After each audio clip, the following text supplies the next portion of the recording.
Hari ini saya akan bahas khusus masalah tentang bahan. Banyak pertanyaan yang masuk itu kurang lebih pertanyaannya tentang bahan ini. Bahan yang sudah saya sering sebutkan itu untuk apa, boleh digabung atau enggak, dan yang terakhir takarannya berapa. Oke, langsung masuk. Yang pertama adalah yang paling basic, yaitu pengenyal berjenis fosfat. Nah, apa saja itu ada dua. Yang pertama single fosfat seperti STPP atau STTP. Yang kedua adalah blend fosfat seperti Wendapos, Vibrisol, Fosmik, dan sebagainya. Nah, kalau Anda tanya, apa nih bedanya STPP sama Wendapos? Saya nggak akan bahas, karena saya sudah pernah bahas. Anda bisa cek linknya di atas ini. Anda ke sana dulu, Anda pelajari, dan Anda tentukan mana yang cocok untuk Anda. Kalau dari pengenyal berjenis fosfat ini, fungsinya tentu mengenyalkan dari daging. Cara kerjanya dia adalah mengaktifkan protein dalam daging, sehingga hasil bakso kita ini lebih kenyal. Nah, takarannya berapa banyak? Semua pengenyal yang berjenis fosfat ada batasan minimal dan juga maksimalnya, di mana minimalnya adalah 3 gram per 1 kilo total adonan. Ingat, total adonan itu berarti ada daging, ada tepung, dan juga ada es. Kalau mau yang lebih valid lagi, plus bumbu-bumbu. Kalaupun bumbu nggak dihitung nggak apa-apa lah, karena biasanya pemakaian bumbu cukup sedikit. Jadi setidaknya total adonan dari 3 ini, Anda jumlah semua, pemakaiannya minimal 3 gram per 1 kilo dan maksimal 5 gram. Khusus untuk fosfat ini selalu ada minimal dan maksimal. Kenapa? Minimal tentu di fungsionalitasnya supaya hasilnya bagus, optimal. Maksimalnya itu karena fosfat ini memberikan rasa pahit atau getir. Jadi kalau Anda makan bakso, hasilnya sudah kenyal, tapi kok getir ya? Kemungkinan penyebabnya fosfatnya terlalu banyak. Nah, bisa STPP, bisa Wendapos tadi. Sebenarnya kalau ngomong masalah getir, itu masih ada beberapa alternatif lain. Mungkin baking soda, baking powder, atau mungkin pengawet, atau mungkin micin, itu juga bisa. Cuma saya asumsikan, takaran yang lain Anda sudah benar, Anda nggak pakai baking soda, nggak pakai baking powder, yang lainnya sudah tepat. Kalaupun masih tetap getir, kemungkinan di fosfat ini. Jadi minimalnya ada 3, maksimalnya ada 5 gram. Dan tahapan untuk memasukkannya itu adalah di awal. Kenapa? Karena kerjanya kan mengaktifasi protein dalam daging. Sehingga perlu dimasukkan pertama, bereaksi dengan daging, proteinnya bagus, sehingga hasilnya lebih kenyal. Kalau di terakhir biasanya nggak terlalu optimal. Bisa sih, tapi nggak terlalu optimal. Oke, itu untuk pengenyal berjenis fosfat. Lanjut, bahan kedua yang akan saya bahas juga pengenyal, tapi agak beda, yaitu karagenan. Nah, kalau Anda mau tahu karagenan itu apa, macamnya gimana, juga sudah pernah saya bahas. Anda bisa cek linknya di atas ini, ada. Itu untuk karagenan. Untuk takaran karagenan, ini sebenarnya tergantung jenis karagenan yang Anda pakai. Kalau Anda sudah menyaksikan materi tentang karagenan sebelumnya, tentu Anda tahu macamnya itu banyak. Saya nggak tahu karagenan yang Anda pakai yang mana. Kalau Anda mengikuti saran saya, Anda pakai yang tipe kappa, semi refine, dan juga sudah direaksikan, maka saya bisa bilang takarannya setidaknya sekitar 3 gram itu per 1 kilo total adonan seharusnya sudah cukup. Kenapa? Karena dari produk yang saya rekomendasikan, yaitu karagenan KRI 02, sejauh ini pemakaian 3 gram per 1 kilo adonan itu sudah bagus. Oke, mungkin ada beberapa orang yang dalam tanda kutip esnya masih terlalu berlebihan, atau mungkin tingkat kenyal yang diinginkan itu benar-benar yang tinggi, Anda masih bisa terus menambahkan. Bedanya kalau sama fosfat tadi adalah karagenan ini dia tidak memberikan efek pahit. Sehingga kalaupun Anda lebih makainya, anggaplah 5 gram, 6 gram, 7 gram, 10 gram, nggak masalah. Secara rasa nggak akan pengaruh, tapi secara kenyal masih pengaruh. Nah, mungkin pertanyaan yang paling sering ditanyakan orang, bedanya sama fosfat tadi apa? Bedanya sama STTP apa? Sama Wendapos tadi apa? Kan sama-sama mengenyalkan. Jawaban paling gampangnya adalah mekanismenya mengenyalkan yang berbeda. Ingat, tadi fosfat adalah mengenyalkan dari daging. Kalau karagenan, dia mengikat cairan sehingga hasilnya kenyal. Nah, cairan ini kan bisa dari es batu yang ditambahkan. Bisa juga dari cairan yang sudah terkandung di dalam dagingnya. Kan ada contoh bakso ikan lah, paling gampang. Ikan itu kan sifatnya basah. Sehingga seharusnya jumlah airnya itu lebih banyak daripada sapi yang kering. Kalau pemakaiannya ikannya sudah banyak, terus esnya juga masih dimasukkannya banyak, otomatis kan bablas nih kebanyakan. Sehingga itu perlu diikat sesuatu supaya hasilnya kenyal. Nah, di sini ini fungsinya karagenan. Jadi kalau ditanya bedanya seperti itu, dipakai keduanya gimana? Nggak masalah, lebih bagus, malah idealnya Anda sebaiknya seperti itu. Terutama kalau Anda bikin di penggilingan ya, Anda pakai pengenyal berjenis fosfat plus karagenan supaya hasilnya lebih bagus. Oke, itu tentang karagenan. Lanjut. Bahan ketiga masih pengenyal, tapi mungkin ini mulai agak nyimpang. M100FT. Nah, apa itu? M100FT sendiri adalah serbuk protein yang fungsinya satu mengenyalkan, dua memadatkan, dan yang ketiga membuat hasil yang lebih kering. Secara teknologi, secara bahan tentu beda dengan fosfat dan juga karagenan, di mana kalau M100FT ini murni protein nabati dan sifatnya protein. Kalau Anda ngikutin HMRA saja kan tahu, mengenyalkan. Nah, contohnya gini, Anda pakai ikan lah, ikan kan paling rendah proteinnya. Anda pakai bakso ikan, hasilnya masih kurang kenyal, kurang padat. Anda perlu menambahkan protein tambahan. Itu bisa dari M100FT, sehingga fungsinya satu lebih kenyal karena proteinnya tentu lebih banyak kan. Dan yang kedua, dia seharusnya lebih kering. Kenapa? Karena bisa dibilang mirip dengan karagenan, sama-sama mengikat air. Bedanya kalau karagenan tadi mengikat cairannya itu aktif ketika direbus. M100FT waktu masih digiling itu dia sudah aktif. Nah, mungkin kalau hal yang perlu diperhatikan dari M100FT adalah penggunaannya.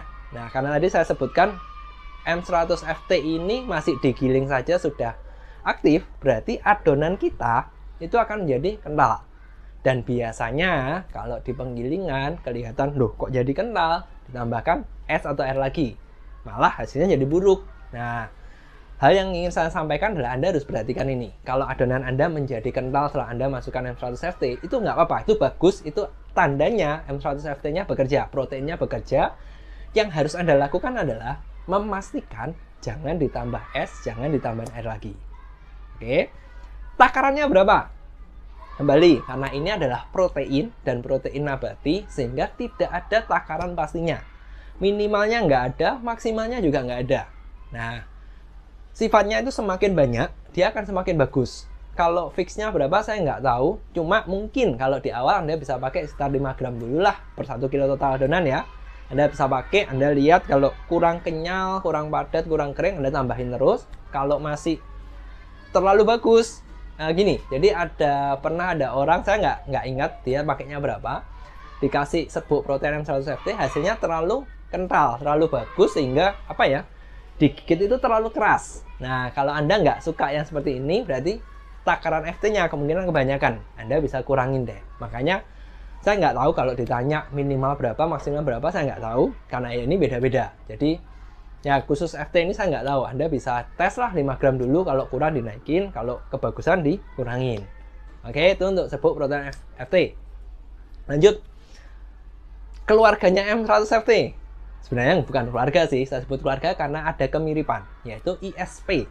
Nah, ISP sendiri itu juga mengandung protein. Bedanya apa dengan M100FT? Jawabannya ini, ada dua.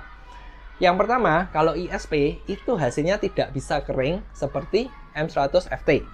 Yang kedua, ISP ini biasanya lebih berbau kedelai, lebih terasa kedelainya, sehingga mungkin bisa mempengaruhi rasa. Kalau M100FT itu di bubuknya itu mungkin tercium bau kedelai, tapi ketika sudah jadi di adonan dan direbus, seharusnya itu hilang. Nah, karena sifatnya sama-sama protein, tentu cara pemakaiannya mirip, hal yang harus diperhatikan mirip. Bedanya adalah di takaran. Secara kualitas, M100FT jauh lebih bagus ketimbang ISP. Jadi kalau Anda mau yang ekonomis, Anda nggak butuh protein yang terlalu bagus-bagus amat, cuma fungsinya untuk mengikat lemak, saya rasa ISP aja cukup. Tapi kalau kebutuhan Anda adalah lebih kering, lebih padat, dan sebagainya, M100FT. Nah, karena fungsinya sama-sama protein, takarannya juga tergantung kebutuhan. Cara pemakaiannya sama, bedanya yang satu lagi, secara kualitas proteinnya ini beda. Dimana kalau FT itu jauh lebih bagus dari ISP. Makanya dia bisa lebih padat.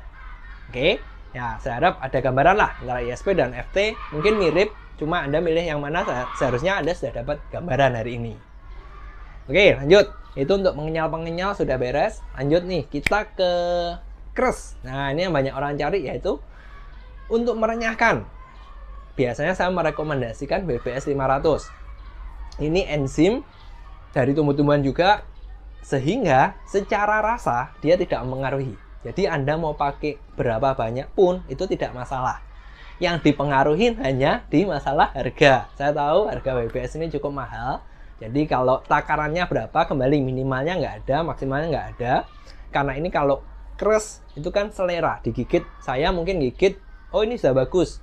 Orang lain mungkin belum lah, kurang pak. Atau mungkin orang lain lagi terlalu bagus. Nah, sehingga takarannya ini tidak ada yang fix. Cuma kalau dari penelitian kami dan juga hasil testimoni dari para pelanggan, para pedagang yang sudah make, rata-rata pemakaian sekitar 3-7 gram per 1 kilo total adonan dirasa sudah cukup bagus.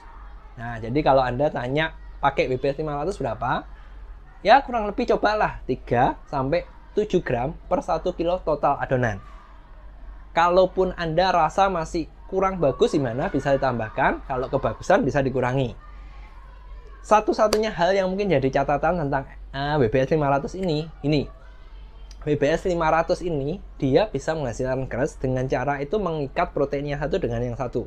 Ya analoginya kalau yang saya pakai sapu lidi lah. Kalau satu ini kan apa ya, lentur, nggak kuat, sehingga kalau dipatahkan juga bunyinya gitu-gitu doang. Tapi kalau Anda banyak sapu lidi dan Anda ikat jadi satu, lalu Anda patahkan, itu kan satu kuat dan kedua kan bunyinya kan langsung krek gitu kan. Nah, hal yang sama juga di bakso keras seperti itu. Jadi protein yang satu dan yang satu itu diikat sehingga dikumpulin. Makanya ketika digigit itu bisa terasa keras seperti itu.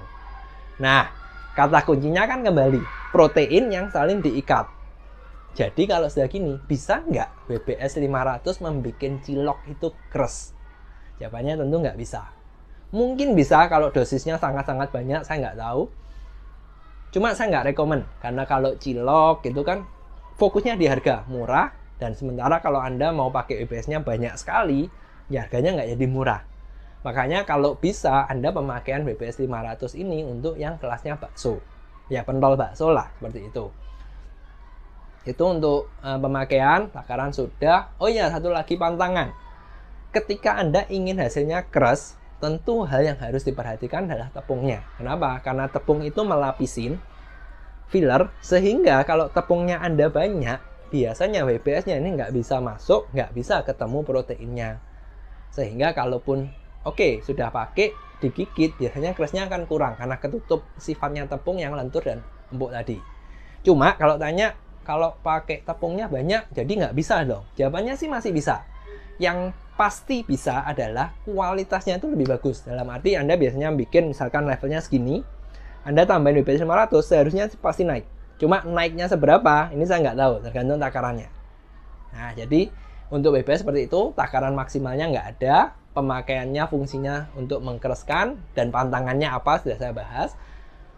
Untuk tahapan, sebaiknya di awal atau di tengah. Nah, karena biasanya pemakaian WBS ini sedikit, saya rasa pemakaian di depan itu lebih bagus. Fungsinya cuma satu, supaya tersebar rata doang. Takutnya kalau Anda masukkan di belakang, makainya sedikit, terus nggak rata, karena cepet kan kalau di belakang, itu hasilnya nggak keras. Soalnya saya pernah ketemu ada kejadian gini. Orang bikin bakso, kebetulan bakso ayam, pakai WBS 500, selesai kan? Satu bakso ini dimakan bisa keras, wah bagus nih. Pentol yang lain dimakan itu nggak keras. Ternyata setelah diselidiki itu tadi, ditaruhnya di belakang, sehingga cuma masalah nggak tercampur rata aja. Makanya ada pentol yang keras, ada juga yang enggak. Oke, itu untuk WBS, semoga sudah ada gambaran. Kalau selanjutnya apalagi ya? Kalau bahan-bahan yang fungsionalitas sih mungkin cuma itu.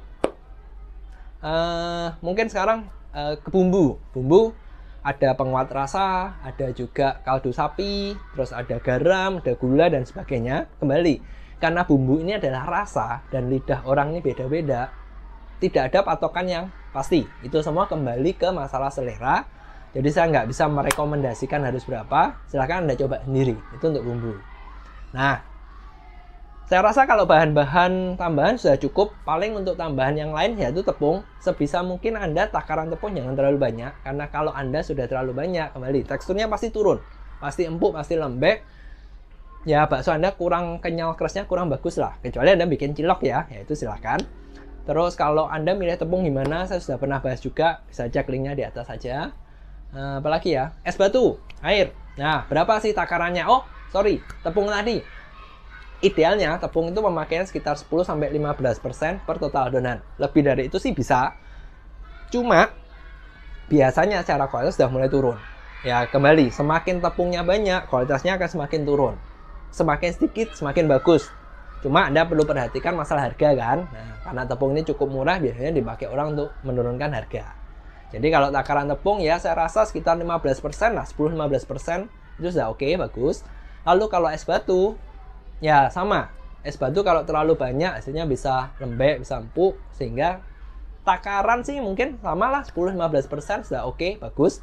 Kalau Anda pakai di atas 15%, Anda perlu tambahan kayak karagenan, M100FT itu Anda perlu kasih. Nah, itu untuk bahan-bahan tambahan yang bisa dipakai takarannya gimana. Kalau bahan yang ini deh saya tambahin satu, putih telur. Nah, putih telur banyak orang pakai, perlu nggak? Kalau kita sudah pakai bahan-bahan tambahan tadi, masih nambahin telur nggak? Jawabannya kembali ke selera Anda. Kalaupun Anda mau tambahkan, hasilnya bisa lebih bagus, karena kalau telur itu putihnya adalah protein, kuningnya adalah lemak. Protein tentu membuat kualitas bakso kita lebih bagus, kalau lemaknya memberi rasa, jadi lebih lezat, lebih sedap. Makanya kalau pertanyaannya, Pak sudah pakai bahan-bahan, masih pakai telur nggak? Ya kembali, kalau Anda mau pakai silakan. Kalau Anda repot pun nggak pakai nggak apa-apa, sebenarnya oke-oke saja. Jadi ya silakan. Kalau kembali karena telur ini masalah fungsionalitasnya memperbaikin, bukan memperbaikin sih, meningkatkan, sehingga takarannya tidak ada minimum, tidak ada maksimal. Ya kembalilah ke selera Anda masing-masing. Silakan ditentukan sendiri. Kalau saya sih biasanya jarang ya pakai telur, karena pakai telur itu repot. Satu, per butir ini nggak jelas putihnya berapa, kuningnya berapa, sehingga ya stabilnya biasanya susah. Makanya saya biasanya nggak pakai telur. Cuma kalau pakai silakan ya, nggak perlu selalu ngikutin saya ya. Kalau mau pakai silakan, bisa lebih bagus kok hasilnya. Oke, hari ini itu saja mungkin.